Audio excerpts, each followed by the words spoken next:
Yo, what's up guys? We're back with another base build slash tip video that I wanted to show you guys. I'm not sure if people are aware that the door push trick still works, and I wanted to show you how you can incorporate that into a simple 2x1 starter base so that if you're not able to farm up enough materials for your main base on the day that you built your starter base and you have to log off and you're afraid that you're going to get raided and it's only 2 or 3 doors, well, we can enhance the starter base, and you can even upgrade it to sheet metal to double the cost to raid this little starter base. So you've got your 2x1 starter base, right? And the thing you want to keep in mind when building your starter base is usually you would want to build your doorways like this, right? But in this case, since we're going to be adding something onto it later, we want our doorways to go out like this. So make sure that it is on the right side of the long side of your base. It doesn't matter which side it is. You just want to have it like this, one way or the other, where your door is pointed out to the edge of your base. We can just fill that back in. And then you can put your doors on it, do what you normally would do for a starter base. You know, have your TC over in the corner, shoved in as far back as possible. And then you can go outside and do the stability trick so that we can fit more loot inside your starter. And then always don't forget to destroy your twig on the outside. I have B grade enabled, that's why it's upgraded, in case you are wondering what's going on with that.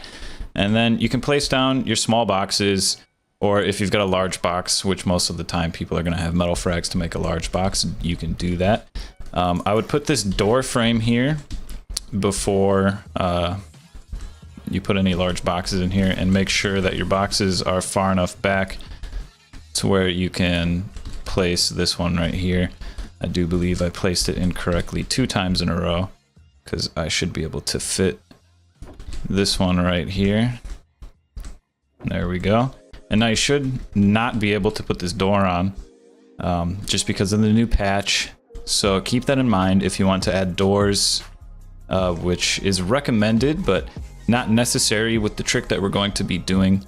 I would still put the door frame there anyway, just so that from the roof you've got 87 stability and people aren't going to really know if there is a door here or not, because later on, if you decide to upgrade this to sheet metal, we could add some honeycombing here. So none of this really matters, it's just some information that's nice to know. So if you do want to put a door here, make sure you get it down before you put the boxes down. As of last month's patch, anything placed in the doorways, you won't be able to put the door down. I'm just explaining that for any new people. I do have a lot of newer players that watch these videos, so I just want to make sure that they're aware as to why I'm doing this, since it was a relatively new thing. And then we can fit 2 more boxes up here. You don't really have to be too particular with the placement of these boxes. You just want to make sure that when you're standing here, you can access everything.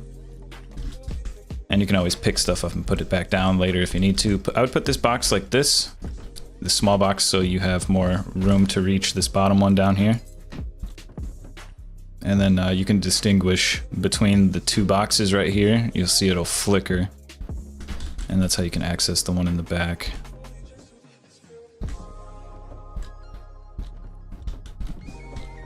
Thought I put the fragments in there. Oh, I put them in the small box. Yeah, so you'll see right there how you can distinguish between the boxes. And then right here, we can squeeze a barbecue. Barbecues are cheap. It's a better way to cook your food than a fire pit. And what we want to do here is make sure that we can fit our sleeping bag right here. Squeeze it up as tight as you can. Right there, that's where your sleeping bag will go. Got your loot room over there. And then we want to try to squeeze this barbecue in here. You might have to pick, I would do it with your bag. I don't think picking up the barbecue does damage. Yeah, it does. So yeah, you'll want to do it with your bag, because picking up your bag will not do damage to it. So you'll see where we had it before wasn't in a good location. We just want to bring it up and pull it over until the pillowcase goes into the wall a little bit, and now we should have enough room over here to put this down. And you want to try to squeeze it as far back in there as you can. Just kind of wiggle it around a little bit until you get that spot right there. And then you're able to place a small box underneath the barbecues. Our workbench will go over here. You don't have to do any of this in any particular order that I show you, but this is usually how it would go. Just because people usually recycle at the start, so then they got metal frags, they'll be able to make their boxes, barbecue, etc., put it down, then your bag, and then your workbench will go over here, and you are required to have your workbench to make a research table, which we will then put over here. It might be a little difficult to get the placement of this down, so you're just gonna have to kind of wiggle it around. And if we did not get our barbecue far enough back, we won't be able to place this here. So you may have to do this part later until you figure out the placement of this, because it looks as though we didn't put our boxes far enough back over here. So we may not be able to get the barbecue in here, but it is still worth trying to get it in there. You're just gonna have to try different angles. Maybe put the bag down later. And maybe try to put the boxes down at a different angle. Because you could always put your boxes like this as well.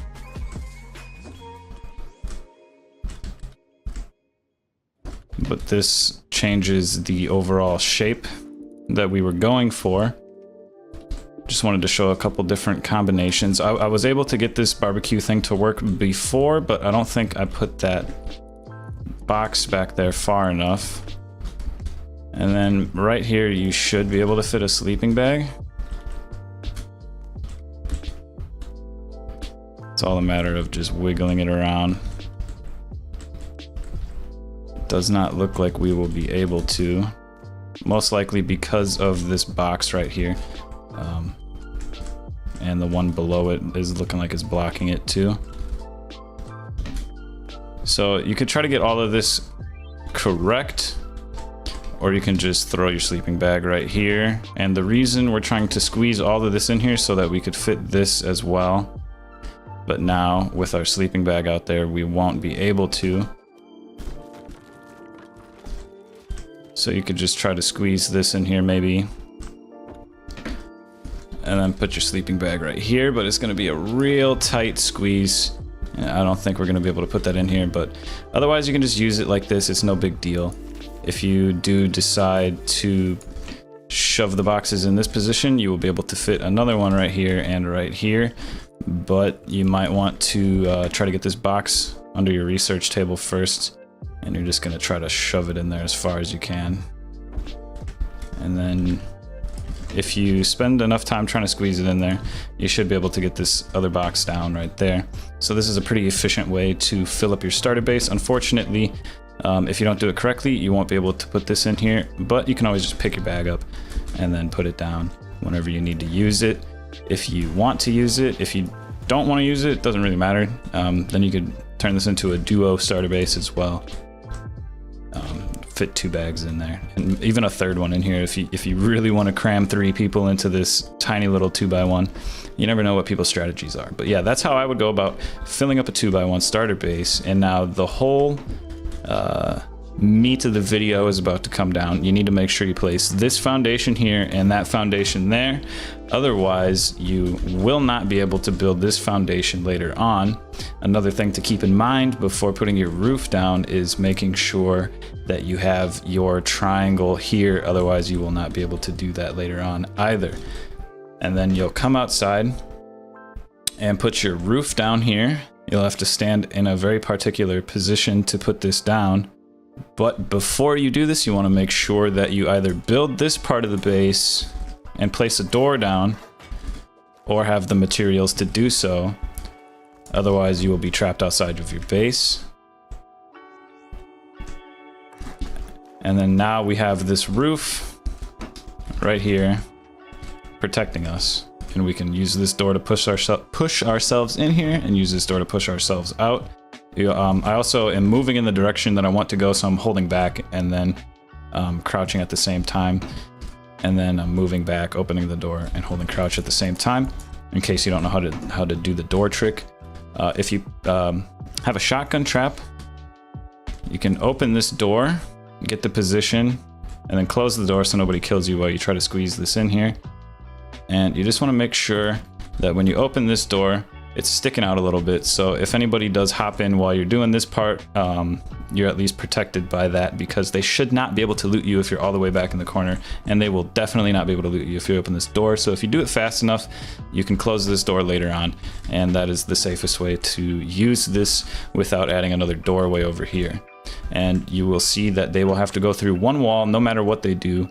And if they go through the door, which would just be stupid of them, it'll cost almost twice as much. It actually will be twice as much, because they'll have to go through 12 satchels worth of doors plus 10 satchels to break this so that they can enter in, unless they just there's a little trick that you can do where you can have somebody shove you into here, but it's a huge waste of time, and anyway they're gonna have to blow the shotgun trap up. So if you want to upgrade this to sheet metal before building main, which is something that people might do on modded or clans might do, I would upgrade this foundation. This foundation is not necessary to upgrade, but you might as well do it if you're upgrading the whole base to sheet metal anyway. You probably have the materials to do so. And I would make sure to upgrade everything, including the foundations, so that you do not have to worry about that type of stuff. And then something else you'll need to consider is they could just blow this wall right here. So specifically this door frame needs to be upgraded, but when doing so you can just pass through it. So when upgrading your base, you're going to have to upgrade this to armored, because they can just pass through the sheet metal one, but if it's upgraded to armored, then it does the same thing as the stone. So that's another thing to keep in mind. This needs to be armored, and if you're upgrading your base to sheet metal, this needs to be armored, otherwise they're just going to blow through something. This wall doesn't really matter, but you might as well upgrade it anyway. And then that's how I would go about upgrading this, because you could turn this into the core of a base, which is another thing I'm going to demonstrate. So we'll switch to B grade 3 real quick. And yeah, I would go about it like this. Place that wall there and have them face inward. And then I would just build a little walkway over to there, wall it off, be another doorway right here, and then I would probably put garage doors right here. Close off these ceilings, and then this would be your stairway up to the second floor. The jump is a little tricky to get down at first, but once you get used to it, it's not that bad at all. And then another thing to keep in mind is walling this off right here so that you do not get attacked while entering your second story. And then you could just build this portion right here, but do keep in mind the back of your base is now weaker than the front of your base if you've added all of these doors. So that's another thing to keep in mind. And you will not have an airlock right here. I'll leave that up to you guys to decide, or you can leave a comment on the video telling me if you would like to see the full build version of this base in the future. Also leave a like on the video if that's something that you would like to see in the future.